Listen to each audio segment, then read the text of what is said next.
또 제가 슬픔의 눈물을 흘린 거에 대해서 너무나도 죄송스럽고 한국 대표팀 주장에게 월드컵만큼 강한 패배의 아쉬움을 남긴 대회는 아시안컵입니다. 박지성의 마지막 국가대표 경기를 함께한 막내 손흥민은 승부차기 끝에 패배하며 평생 첫 메이저 대회 탈락의 아픔을 겪었습니다. 그리고 2021년에 생존하던 마지막 1회 아시안컵 챔피언이셨던 박경호 원로가 올해는 그의 동생이자 2회 아시안컵 챔피언 박경화 원로가 별세하셨습니다. 형님하고 형제가 둘이 메달을 땄죠. 그 형님이 지금도 얘기해요. 야, 축구 사상 형제가 금메달 딴 건 너고 나밖에 없어.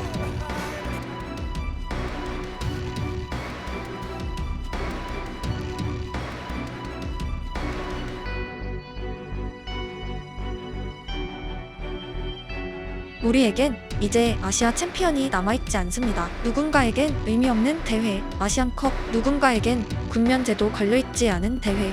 하지만 아시안컵은 부정할 수 없이 월드컵을 제외하고 한국 A 대표팀이 참가하는 가장 메이저 대회입니다. 그 아시안컵은 해방된 조국에 최초의 자부심을 안긴 대회였고 아시아 최강이란 오랜 타이틀을 부여한 전 국민을 울고 웃게 한 대회입니다. 그럼에도 불구하고 한국은 왜 63년이나 아시안컵 우승이 없을까요? 그리고 예정된 18회 아시안컵이 왜 현재의 대표팀 멤버들의 축구 인생에도 중요할까요? 1956년 아시아에도 드디어 메이저 대회가 생겼습니다. 홍콩에서 개최된 대회의 초대 아시안컵 챔피언은 바로 대한민국 대표팀이었습니다. 4년 후 2회 대회는 한국에서 개최되었고 대표팀은 대회 2연패에 성공하는 쾌거를 이룹니다. 공교롭게도 우리에게 아시아 최강의 타이틀을 안긴 이유입니다. 현재 한국에는 국뽕이란 단어가 유행입니다. 경제의 발전, 한류의 대두, 실체도 존재합니다. 하지만 세계에서 제일 가난한 나라에 살던 해방 이후 한국인들에게 아시아는 너무도 거대한 대륙이었습니다. 아시아 최강이란 타이틀은 나라를 뺏겼던 한국인들에게 최초의 자부심입니다.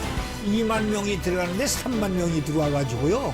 난 그런 운동장에 사람들을 그렇게 많은 건 처음 봤었어요. 축구를 제외하고 우리가 아시아에서 힘을 겨룰 분야는 거의 존재하지 않았습니다. 1954년 대표팀이 역대 최초의 한일전을 승리하며 사상 첫 월드컵 본선 진출을 확정했던 사실까지 상기하면 이 즈음은 독립운동가들이 국민들에게 여가와 오락을 제공하기 위해 창설했던 대한축구협회가 맞은 첫 전성기였습니다. 해방 이후라는 시간 배경까지 고려하면 축구협회를 창설한 박승빈 초대 회장의 바람인 전 국민에게 보급하고 싶던 여가와 웃음은 실력을 통해 급속도로 확산되었습니다. 아시아 대부분의 팀들에게 축구에서 가장 큰 목표는 월드컵 본선 진출입니다. 하지만 연속으로 월드컵 아시아 예선을 격파한 대한민국 대표팀의 목표는 어느덧 본선 16강으로 바뀌어 있었습니다. 한국이 스페인과 독일을 상대로 선전하며 세계의 벽에 다가섰음을 천명했던 1994년까지도 일본은 단 한 번도 월드컵 본선에 출전하지 못했을 만큼 적어도 월드컵 아시아 예선의 한국은 아시아 최강으로 불리기에 부족함이 없었습니다. 하지만 또 다른 대회 아시안컵에서만큼은 새로운 기류가 꿈틀대고 있었습니다. 1968년부터 이라는 세 대회 연속 우승을 차지했고 1980년은 쿠웨이트, 1984년부터는 사우디가 두 대회 연속 우승을 차지하며 무려 24년간 중동 팀들이 아시안컵에서 독주하는 현상이 생깁니다. 동아시아의 자존심 한국은 해당 기간 3번이나 준우승에 그치며 중동과의 패권 전쟁에서 홀로 분투하고 있었습니다. 소외된 아시아의 축구 약소국 일본은 특이한 나라입니다. 그들의 인프라, 선수층, 유소년 인구가 한국보다 부족했던 기억은 건국 이후 한 번도 없었습니다. 심지어 오래도록 일본은 야구에 비교하면 부족하지만 다른 아시아 팀들과 비교해선 충분한 수치의 축구팬까지 보유하고 있었습니다. 하지만 1988년까지 일본은 아시안컵 4위 안에 들었던 적이 단 한 번도 없으며 해당 기간 동안 중국, 북한은 간간히 준결승까지 오르곤 했습니다. 그 유명한 일본의 축구 100년 대계가 태동한 이유입니다. 자국의 인기 스포츠이자 세계적으로 가장 많은 팬을 보유한 축구에서 일본은 너무나도 약했고 성장을 위한 시스템의 도입, 유소년들의 브라질 수출 등 다각적인 방식으로 미래를 도모합니다. 1992년 일본에서 아시안컵이 개최됐고 놀랍게도 24년간의 중동 우승을 막아낸 것은 한국이 아니라 일본이었습니다. 주인공은 브라질 유학 1세대 미우라였고 MVP를 차지합니다. 이전 대회까지 준결승 진출이 영예였던 국가의 우승은 당연히 홈 어드밴테이지를 떠올리게 할 수밖에 없습니다. 하지만 일본은 2000년, 2004년, 2011년 세 차례 더 우승을 차지하며 이란, 사우디를 제치고 아시안컵 최다 우승국으로 발돋움합니다. 일본 언론에서 한국을 향한 메시지에 아시아 최강이란 타이틀이 빠지기 시작한 이유입니다. 일부 한국 축구 팬들이 아시안컵의 가치를 평가절하하기도 합니다. 우리가 우승하지 못하고 일본이 독주했던 대회이기에 더 의미 없는 대회로 간주하기도 합니다. 심지어 일부 사람은 아시안컵과 아시안게임을 구분하지도 못하며 주전들을 출전시키지 말라고 합니다. 하지만 유로 코파처럼 아시안컵은 월드컵을 제외한 가장 권위 있는 대륙간컵입니다. 정말 많은 분들이 아시안컵과 아시안게임을 혼동하는데, 아시안컵은 아시아 팀들이 참가하는 월드컵이라면 아시안게임은 아시아 팀들이 참가하는 올림픽입니다. 아시안게임은 연령 제한이 있는 A대표팀의 대회가 아닙니다. 하지만 아시안컵과 달리 아시안게임은 군면제가 걸려있어 유독 한국에서 아시안컵보다 중요한 대회로 인식되기도 합니다. 축구에서 이 같은 기류는 아시아에서 한국밖에 없고, 중동이나 일본과는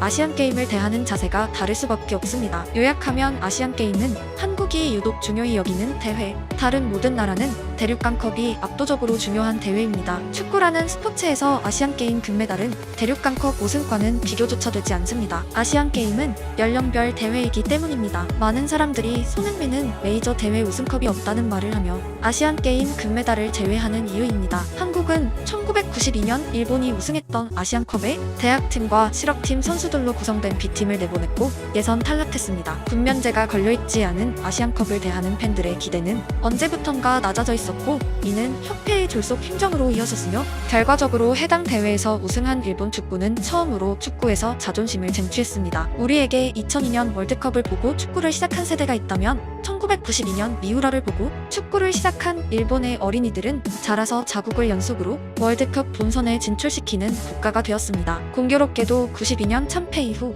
아시안컵 우승 탈환을 외치는 팬들의 수치가 늘어나고 협회는 아시안컵에 충력을 기울였지만 한국은 1996년부터 무려 5개 대회 연속 8강에서 이란을 만났습니다. 내용은 비슷했습니다. 탈락하거나 이겼지만 모든 체력을 사용하고 다음 경기 현저히 느려진 주력 선수들의 발 혹은 승부차기까지 가는 혈투 끝에 패배입니다. 한국은 토너먼트에서 우승하는 법을 모르는 국가입니다. 아르헨티나는 코파에서 우승하고 월드컵 또한 풀었습니다. 월드컵에서 우승한 대부분의 유럽 국가들은 비슷한 시기 대륙간컵 우승 경험이 있습니다. 즉 대륙간컵 결과는 월드컵으로 이어지며 절대 별개로 둘 수 없습니다. 한두 경기의 선전과 한 번에 진행되는 토너먼트 전체의 승리는 팀 운영 방식이 전혀 다릅니다. 월드컵 우승국들은 대부분 예선 첫 경기에 총력을 기울이지 않는 슬로우 스타터들입니다. 해당 방식으로 예선에서 탈락하는 이변이 연출되기도 하지만 긴 토너먼트의 우승을 경험한 팀들은 저마다의 방식으로 경기가 아니라 대회를 준비합니다. 아시안컵만 봐도 유독 연속 우승하는 팀들이 많은 것은 전 대회의 우승 경험은 분명히 다음 대표팀으로 연결된다는 지표입니다. 안타깝게도 한국에는 메이저 대회 우승을 경험한 분들이 이제 거의 남아있지 않습니다. 올해 4월 4일 2회 아시안컵 챔피언 멤버 박경화 원로가 향년 84세로 별세하셨습니다. 2021년 3월 29일에는 그의 형이자 1회 아시안컵 우승 멤버 중 유일한 생존자셨던 박경호 선생님도 향년 91세로 별세하셨습니다. 그와 함께 해방된 조국의 아시아 축구 최강이란 타이틀을 안기셨던 분들 모두가 먼저 눈을 감으셨습니다. 한국에서 아시아 챔피언으로 불리시던 분들은 거의 남아있지 않으며 그들의 연령대는 이미 축구계를 떠난 이유입니다. 우리에겐 실존하는 우승 경험이 없습니다. 백지에서 이제 시작해야 하는 단계입니다. 그리고 한국 축구는 역대 최강의 대표팀이 아시안컵 출격을 기다리고 있습니다. 프리미어리그 득점왕이 주장 완장을 차고 있고 파리 생제르맹의 미드필더가 경기를 조율할 것이며 최후방엔 바이에른 뮌헨의 주전 센터백이 지키고 있습니다. 스쿼드에는 올림피아코스 올해의 선수도 존재하고 울버햄튼에서 뛰는 윙어는 부상만 없으면 언제든 아시아 무대를 폭격할 에너지가 넘치며 덴마크로 떠난 9번은 직전 월드컵에서 공중볼을 장악했었습니다. 몇몇의 취약한 포지션이 분명 존재하지만 현재 한국 대표팀의 스쿼드는 국내 한정이 아니라 아시아 전체를 통틀어서도 유례없이 화려한 구성입니다. 소속팀의 가치는 아시안컵에 출전하는 팀들 역사상 가장 높은 밸류에 있습니다. 아시아 역사상 EPL 득점왕은 이전에는 없었으며 파리에 입단한 선수, 뮌헨에서 주전을 차지한 선수 또한 존재하지 않았습니다. 하지만 특이하게도 같은 시기에 여러 명의 최초 선수들이 한국 대표팀에 집결되어 있습니다. 저도 한국인이지만 우리의 유소년 인구와 축구 인프라를 감안하면 신기한 나라입니다. 의심의 여지 없이 역시 역대 최강의 멤버이며 그들에게 부족한 것은 트로피입니다. 시간이 지나고 이번 대표팀이 타이틀 없이 끝난다면 결국 많은 사람들의 머릿속에는 여전히 2002년 멤버가 최고였다 결론 지을 것입니다. 그들은 결과가 있기 때문입니다. 2002년 멤버들이 사력을 다하고도 닿지 못했던 아시안컵 타이틀은 우리에게 다음 대회를 위한 우승 DNA가 될 수 있고 63년 만의 탈환이란 의미도 있으며 가장 중요한 대회인 월드컵 토너먼트에 참가하게 될 미래 대표팀의 온전한 자산이 될 수 있습니다. 아시안컵이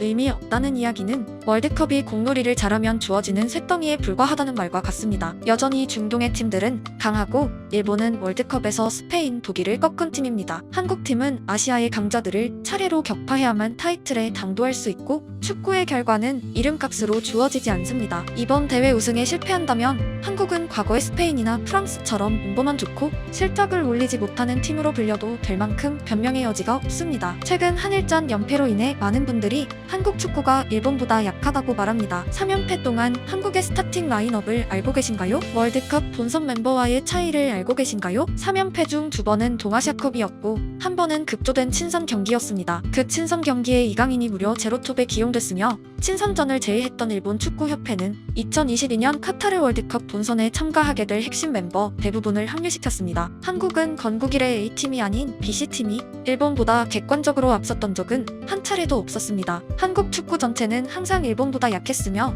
우리가 이겨온 팀은 A팀입니다. 한국은 유럽 같은 축구 강국이 아니며 일본처럼 인구가 1억 명이 넘는 국가도 아닙니다.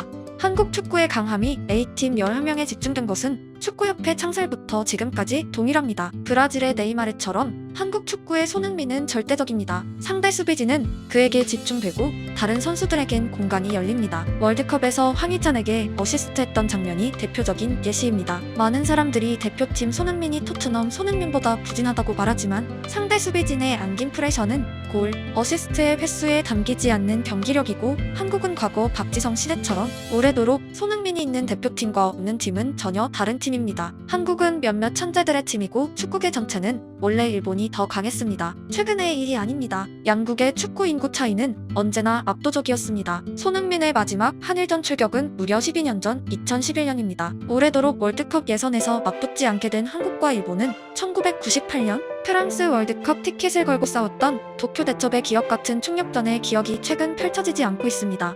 손흥민 없는 대표팀이 일본에 졌다고 한국 축구가 일본의 절대 열세라고 말한다면 삼성을 뺀 한국 전자 부문이 타국의 절대 열세이고 서울을 뺀 한국 도시 규모가 타국의 절대 열세라고 말하는 것과 진배 없습니다. 일부 천재들의 과도한 짐이 부과되는 한국 축구의 기형적인 형태는 분명 축구계의 숙제이지만 그런 대표팀들로 한국은 일본을 42차례 이겨왔습니다. 결국 이번 아시안컵은 한국에게 증명의 시간입니다. 한국 축구인 전체가 아닌 11명의 주전들이 모인 팀은 아시아의 강팀이라는 입증과 동시에 손흥민이 있는 한국팀의 차이, 그리고 이강인, 김민재가 왜 파리 뮌헨 유니폼을 입었으며 왜 다른 아시아 선수들은 그 팀에 합류하지 못하는지에 대한 입증입니다. 패배하면 위에 언급한 대로 변명의 여지가 없습니다. 한국은 아시아 최강으로 불릴 자격을 잃게 되며 몇몇의 스타는 있지만 토너먼트를 이겨낼 힘은 없는 팀이 되는 것입니다. 대표 선수란 어떤 의미일까요? 올해 별세하신 아시아 챔피언 박경화 선생님의 생전 말씀입니다. 정말 대표 선수가 꿈이 됐어요. 내 머리에는 항상 정말 대표 선수.